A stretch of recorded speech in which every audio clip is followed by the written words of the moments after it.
రాజమౌళి గారు స్టోరీ పెట్టారనమాట. ఆ స్టోరీ ఏందని చూద్దాం అని చెప్పేసి ఓపెన్ చేసి చూస్తే ఒక ఆశ్చర్యం కనిపించింది. ఆశ్చర్యం ఎందుకు అంటున్నానంటే, నేనేమో చూడలేదు. సత్యదేవ్ గారిది కొత్త సినిమా రావు బహదూర్ ఆ పోస్టర్ పెట్టారు. ఆ పోస్టర్ పెట్టిన తర్వాత నాకు ఎందుకు పోస్టర్ పెట్టారు, అసలు రాజమౌళి గారు ఏంది పోస్టర్ పెట్టడం అని చెప్పి నా మైండ్ కొంచెం సేపు తిరిగింది. రాజమౌళి గారు ఏంది సత్యదేవ్ గారు పోస్టర్ పెట్టడం ఏందని చూస్తే అంటే కంచెరపాలెం వీళ్ళు సత్యదేవ్ గారిది ఇంకొక సినిమా కూడా తీశారు కదా, ఆ సినిమాలు తీసిన వాళ్ళే ఈ రావు బహదూర్ సినిమా తీస్తూ ఉన్నారు. సో నాకు కొంచెం ఆలోచించారు, రాజమౌళి గారు ఏంది స్టోరీ పెట్టడం ఏంది, సామాన్యంగా పెట్టరు కదా, సినిమా ఒక లెవెల్లో ఉంటే పెడతారు కదా అని స్టోరీ ఓపెన్ చేసి చూద్దామని చెప్పి ఓపెన్ చేసే ముందు నాకు ఒక థాట్ వచ్చింది. ఏం థాట్ అంటే, సత్యదేవ్ అని ఎందుకు అంటున్నానంటే, నార్మల్ ఒక ఐటీ ఎంప్లాయ్ వర్క్ చేసే అతను సినిమా మీద డెడికేషన్తో, మీకే చెప్తున్నా, ఉదయం నుంచి సాయం దాకా కొనుక్కుంటా ఉంటారు కదా, మీకోసమే చెప్తా ఉన్నా. మార్నింగ్ ఆఫీస్కి వెళ్ళేసి నైట్ టైం ఈవినింగ్ టైం ఎప్పుడు ఫ్రీగా ఉంటే అప్పుడు ఆడిటోరియంకి వెళ్ళేసి అన్న పడిన కష్టానికి ఈరోజు ప్రతిఫలం అనేది లభించిందని నేను అనుకుంటున్నాను. ఒకే ఒక మాస్టర్ పీస్ పడిందంటే సత్యదేవ్ అన్న ఎక్కడికి వెళ్ళిపోతాడు. ఇదంతా ఎందుకు చెప్తున్నానంటే, ఒక్కొక్క స్టేజ్లో మనం ఏందో చూసి ఇప్పుడు బ్యాక్ స్టేజ్లో వచ్చి ఏం చూస్తున్నాడు అంటే అదే నిజమైన లైఫ్. సత్యదేవ్ అన్న గురించి చెప్పాలంటే ఒక మాటలో వచ్చేందంటే, ఒక బ్లఫ్ మాస్టర్ అని చెప్పి ఒక సినిమా తీశారు అన్న. ఆ సినిమా అయితే నెక్స్ట్ లెవెల్లో ఉంటుంది. సో ప్రస్తుత సొసైటీ ఎలా ఉంది ఏంది అని చెప్పి, సో ఇదంతా లేట్ చేయకుండా టీజర్ చూసేద్దాం. అన్న టీజర్ ఎలా ఉందో చూసి ఎలా ఉందో చెప్తాను.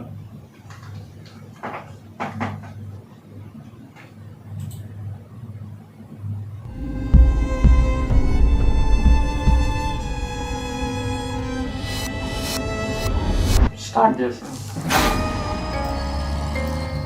ఆచారి, నాకు భూతం పట్టుండాదిరా. అదిగో నువ్వు మళ్ళీ అర్థం లేని వాడు అవుతురు.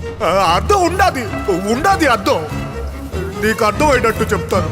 సరే చెప్పు. మనకి చిన్నప్పుడు పాఠాల్లో ఫిల్ ఇన్ ద బ్లాంక్స్ అనేటోళ్ళు గుర్తుండదా? గుర్తున్నది. అయితే డాష్ పెనుభూతం, గడినింపు, అనుమానం, పెనుభూతం. ఆ భూతమే పట్టుంటాదిరా నాకు.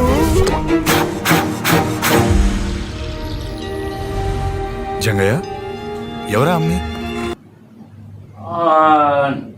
నాకు తెలిసి మోస్ట్లీ అన్న మళ్ళీ డిఫరెంట్ స్టైల్లో ఏదైనా ఉండేటట్టు చేసేటట్టు ఉంది. మూవీ స్టోరీ కూడా చాలా వరకు డిఫరెంట్గా ఉంది.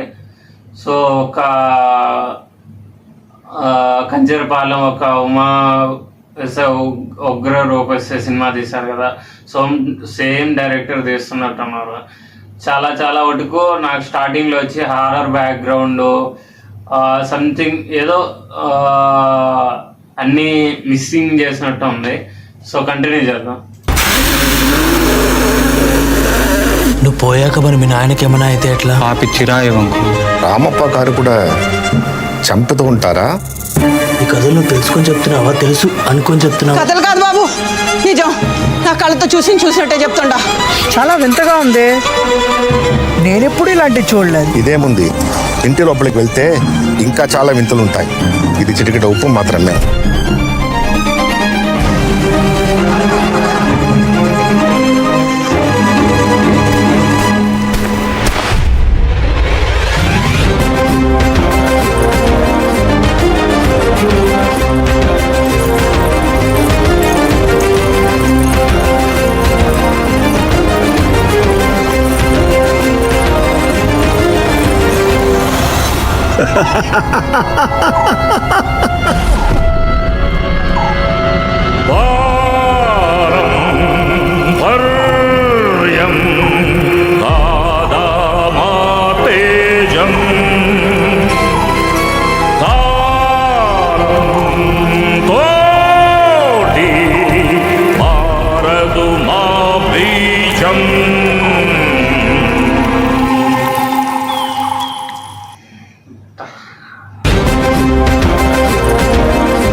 టీజర్ చూసేసాము, రావు బహుదు టీజర్. సో ఒక ముక్కలో చెప్పాలంటే ఒక యాక్షన్ కానీ, ఒక డ్రామా కానీ, ఒక థ్రిల్లర్ కానీ, నాకు తెలిసి ఏంటంటే సత్యదేవ్ కొన్న మించిన వెరైటీ స్టార్ నాకు తెలిసి. అంటే డిఫరెంట్గా ట్రై చేయడంలో సత్యదేవానికి మించి ఎవరూ లేరు. సో ఈ సినిమా వచ్చేందంటే మహేష్ బాబు గారు బ్యానర్లో జిఎన్బి క్రియేషన్స్లో నిర్మిస్తున్నారు. So all the best. సత్యదేవానికి మంచి కంబ్యాక్ రావాలి. Okay, have a good day. ఇంకోటి, మన ఛానల్ని ఇప్పటి వరకు మన ఛానల్ని ఇంకా ఎవరైనా సబ్స్క్రైబ్ చేసుకోకపోయినట్లయితే సబ్స్క్రైబ్ చేసుకునేసేయండి. అలానే బెల్ ఉంటుంది, బెల్లని గట్టిగా కొట్టేసేయండి. నేను పెట్టే వీడియో మీ దగ్గరికి వచ్చే